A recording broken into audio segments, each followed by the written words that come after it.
નમસ્કાર, આપ જોઈ રહ્યા છો વીટીવી ન્યૂઝ દેવદર્શન સાથે હું છું જિજ્ઞાસા। સૌરાષ્ટ્રની ભૂમિ એટલે સંત અને સુરાની ભૂમિ।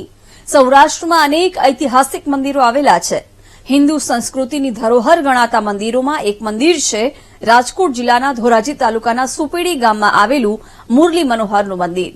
મંદિરમાં બિરાજમાન પ્રભુ મુરલી મનોહરના દર્શન કરીએ ત્યારે ખરેખર તેમના નામ પ્રમાણે મનને મોહી લે તેવી અનુભૂતિ થાય છે। તો આજે દેવદર્શનમાં દર્શન કરીશું મુરલી મનોહરના।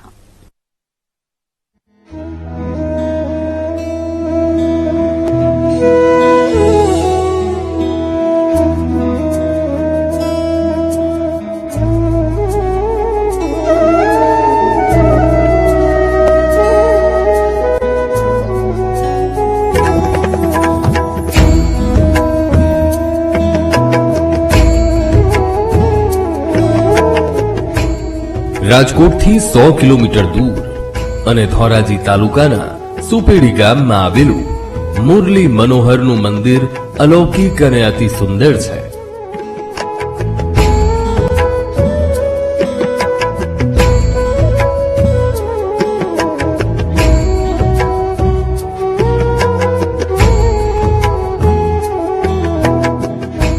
ત્રણ નદીઓના સંગમ સ્થાન એવા ત્રિવેણી સંગમ સ્થળ પર આવેલા મુરલી મનોહરના મંદિરમાં પ્રવેશતા જ અલૌકિક અનુભૂતિ થાય છે। સુંદર ઇતિહાસ ધરાવતા મુરલી મનોહર મંદિર આસપાસનું કુદરતી વાતાવરણ મનને મોહી લે છે।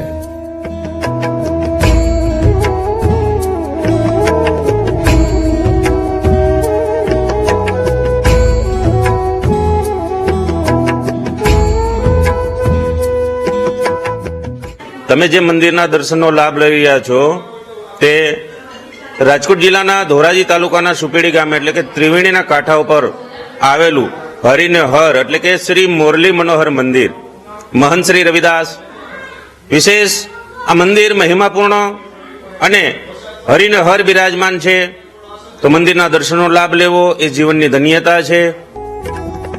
લોકવાયકા મુજબ આજથી 750 વર્ષ પૂર્વે માણાવદર ગામે રહેતા મોઢ બ્રાહ્મણ જગુદાદ અને તેમના ભાઈ વીરુદાદને લક્ષ્મીજીએ સપનામાં આવી ધનની પ્રાપ્તિ કરાવી હતી અને આ ધન યોગ્ય જગ્યાએ વાપરવાની પ્રેરણા આપી હતી।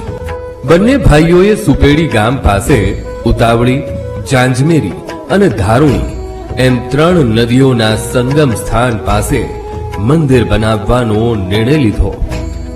પરંતુ બંને ભાઈઓએ એક શરત રાખી કે કોઈએ એકબીજાનું મંદિર નિર્માણનું બાંધકામ જોવું નહીં। એક જ પરિસરમાં બંને ભાઈઓ દ્વારા મંદિર નિર્માણનું કામ શરૂ કરવામાં આવ્યું, જેમાં વચ્ચે એક વિશાળ પડદો રાખવામાં આવ્યો જેથી કોઈ ભૂલથી પણ એકબીજાનું નિર્માણ કાર્ય જોઈ ન શકે। જ્યારે નિર્માણ કાર્ય પૂર્ણ થયું ત્યારે વચ્ચેથી પડદો હટાવતા ભારે આશ્ચર્ય વચ્ચે બંને મંદિરો એકબીજાની નકલ સમાન બન્યા હતા।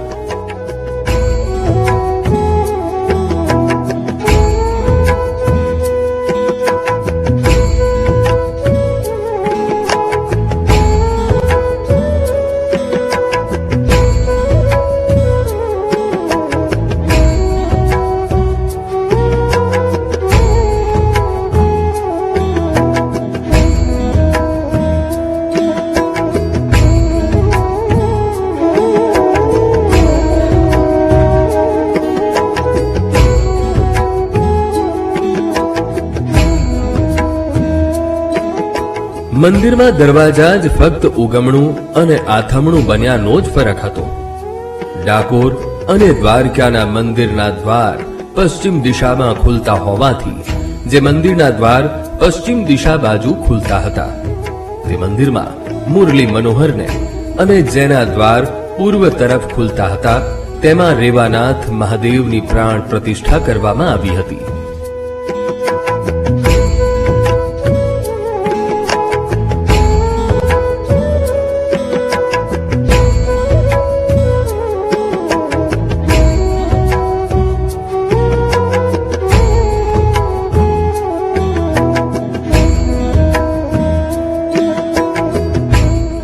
દ્વારકાધીશનું મંદિરની સાથે અહીંયા હર અને હરિનો બેનો મિલાપ છે.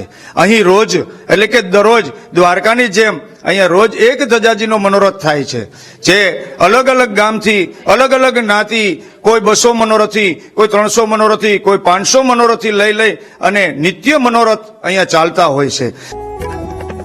મંદિરની કોતરણી, કલા અને કારીગરી જોતા મંદિર 7મી 8મી સદીમાં બન્યું હોય તેવું પુરાતત્વ વિભાગ દ્વારા પ્રમાણિત થયેલ છે. મંદિરના પ્રવેશ દ્વાર ઉપર 2 સંત્રીઓ અને અંદર 2 માળની હવેલી જેવું ગર્ભગૃહ છે. ઉપરના માળે મુરલી મનોહર બિરાજમાન છે અને નીચેના માળે રૂક્ષ્મણીજી બિરાજમાન છે. ભારતમાં આવેલા તમામ મંદિરોથી મુરલી મનોહરનું મંદિર અલગ છે.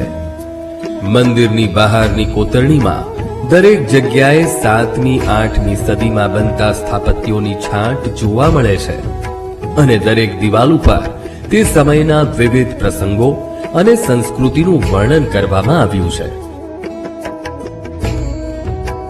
મુરલી મનોહરજી, રૂક્ષ્મણીજી અને રેવાનાથ મહાદેવના દર્શન કરી ભાવિકો શાંતિનો અનુભવ કરી ધન્ય થઈ અને વારંવાર દર્શને આવવાની મનોકામના રાખે છે.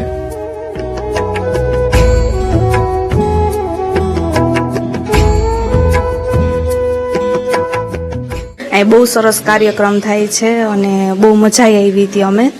અને અહીંયા પ્રસાદીનું સરસ હોય છે. અમે તો અહીંયા 2-3 વર્ષથી એટલે 2-3 વર્ષથી અમને તો મને ખબર પડી છે, તે પછીથી અમે દર્શન કરવા આવી. બહુ મજા આવે છે અને સારું એવા દર્શનને સરસ થાય છે.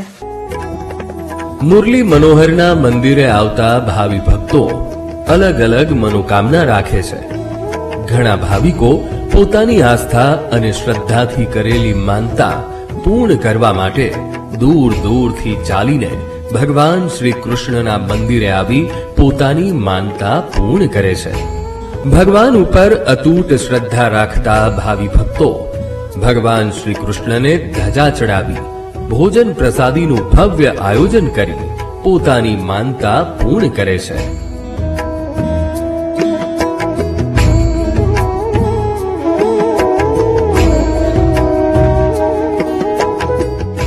આ મંદિરમાં છેલ્લા ઘણા વર્ષોથી આવીએ છીએ દર્શન માટે. અને આ મંદિર માટે તો એમ કહેવાય કે આજથી 4-5 હજાર વર્ષ પહેલા જ્યારે ડાકોરથી કૃષ્ણ પરમાત્મા દ્વારકા જતા હતા ત્યારે રાત્રિ રોકાણ અહીંયા કરેલ. દ્વારકામાં કદાચ કોઈ એવી પરિસ્થિતિને લીધે ધજા ન ચડાવી શકતા હોય તો આ મુરલી મનોહર મંદિરમાં ધજા ચડવાથી એ દ્વારકાની ધજા જેટલું જ ફળ અહીંયા મળે છે. અહીંયા દ્વારકાની જેમ જ 56 ભોગ તેમજ દરરોજ એક ધજાનું પણ અહીંયા થાય છે. અને ખાસ અન્નક્ષેત્રથી લઈ અને ખૂબ જ સારી વ્યવસ્થા અને દર્શનનો લાભ, એટલે કે અહીંયા દ્વારકામાં જે દર્શન કરવાથી જે ફળ મળે છે તે જ ફળ અહીં મુરલી મનોહર મંદિરના દર્શન કરવાથી પણ મળે છે. મુરલી મનોહર મંદિરની અંદર ભગવાન શ્રી કૃષ્ણની તમામ બાલ્યાવસ્થાઓની વિવિધ મૂર્તિઓ બિરાજમાન છે.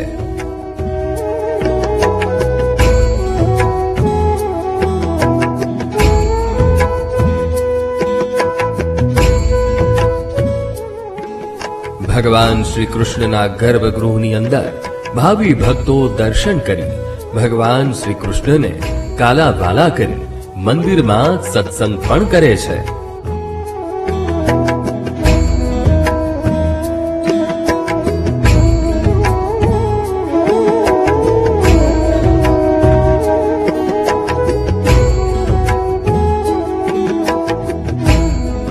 મુરલી મનોહર મંદિર ખાતે અનેક ઉત્સવો ધામધૂમથી ઉજવવામાં આવે છે.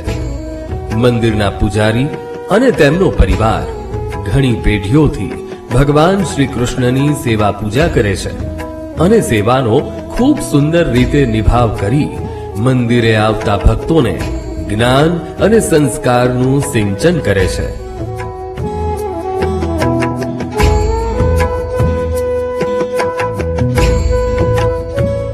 સુપેડી ગામના ગ્રામવાસીઓનો મુરલી મનોહર મંદિરે દર્શન કરવાનો નિત્યક્રમ છે. ગ્રામવાસીઓ રોજ દર્શન કરી ભગવાનને ધરાવવામાં આવતા 56 ભોગનો લાહો લઈ ધન્યતા અનુભવે છે. હું દરરોજ અહીંયા મંદિરે દર્શન કરવા માટે આવું છું.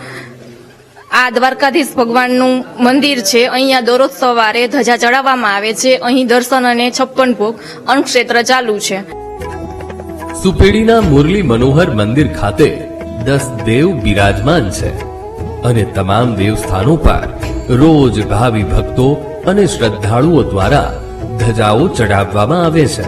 મંદિર તેમજ આસપાસના વિસ્તારના કોઈ પણ ભૂખ્યા કે ગરીબ લોકો ભૂખ્યા ન જાય કે ભૂખ્યા પસાર ન થાય તે માટે વિશેષ અન્ન ક્ષેત્ર ચલાવવામાં આવે છે.